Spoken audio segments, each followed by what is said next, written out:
CD and DVD drives. A CD or a DVD drive could go bad in a laptop and needs to be replaced. Some of the symptoms of a bad drive could be, number one, that it's loud. Now, this could be when a disc is in or a disc is not in. Maybe there's a grinding sound. I've seen drives where when you put a disc in, maybe the spindle's loose or something's not grabbing, and it just kind of flings the CD around on the inside and makes a really loud noise that could scratch your CD. Another symptom could be that the computer won't read the disc. When you put a disc in, it might not show up in Windows or even any operating system. And third is that the system doesn't recognize the drive at all. This is either in the BIOS or in the device manager, or it might show up as an error in a device manager. I'm sure you've seen those yellow question mark and yellow exclamation marks in the device manager for certain devices that are malfunctioning. You could check for that as well on a CD or DVD drive.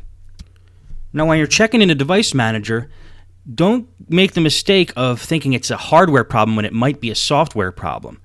I've seen CD and DVD drives that don't show up when you click the My Computer icon, but it's due to like a conflict with iTunes or something like that, in which case you have to go into the registry and delete a key called the upper and lower filters, which we're not going to get into here. This is more hardware based, but it still could be that the device manager's not showing the drive, but there's nothing actually wrong with the CD DVD drive. So check that out too. Now let's go over how you remove a drive from a laptop. It's really easy. CD and DVD drives are one of the easier things to work on a laptop. And you're usually going to see an icon on the underside of the computer with a little disk type picture on it, like you see here. And next to that picture is usually a screw or a hole for a screw. And CD and DVD drives, for the most part, usually come out with that one screw. What you do is you unscrew that screw,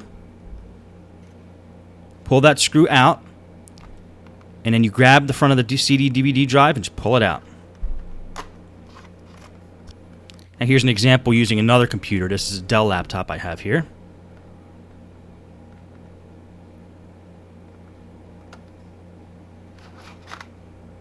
Now sometimes there's more than one screw holding these drives in, or that there's only one screw but it's hidden like under the keyboard or in a different location on the computer. This is mostly the case in older computers, but you never know depending on a certain brand where the screw to get the CD drive is. You just got to search for it.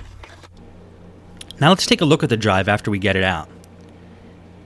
DVD drives and CD drives may look very different from model to model on computers, but they're pretty much the same. They're just covered in a case usually, or have a different front plate on them, or a different back fastener. Now if you look here, you'll see what I'm talking about.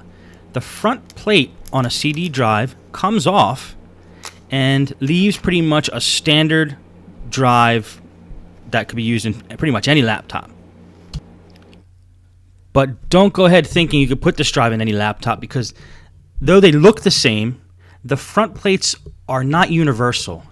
In other words, the front plates have connectors on them that connect to the front of that CD drive, but they're different from model to model. So you're going to find if you try to mix and match those front plates, it may work with some drives, it may not work with other drives.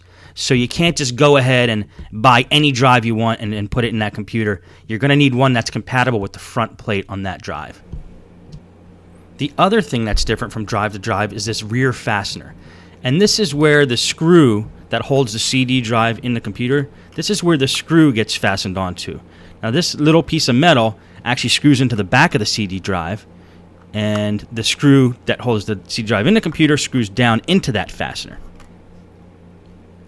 But when you take the fastener and the front plate off, CD drives are going to look, for the most part, identical from model to model.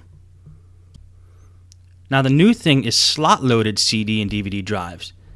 Now it's not really a new thing for Apple. You're going to see most Apples have a slot-loaded drive, but more high-end laptops and some of the newer models, even sometimes some of the thinner netbook type models, have a slot-loaded CD and DVD drive, which you see here.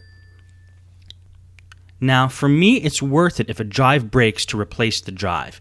If you want to get fancy, you could technically take them apart, and I do recommend, actually, at least once in your life, take apart a CD, DVD drive and see what the insides look like and see how it works. You're going to find that there's a ribbon and there's rails that it slides around. There's a ribbon cage.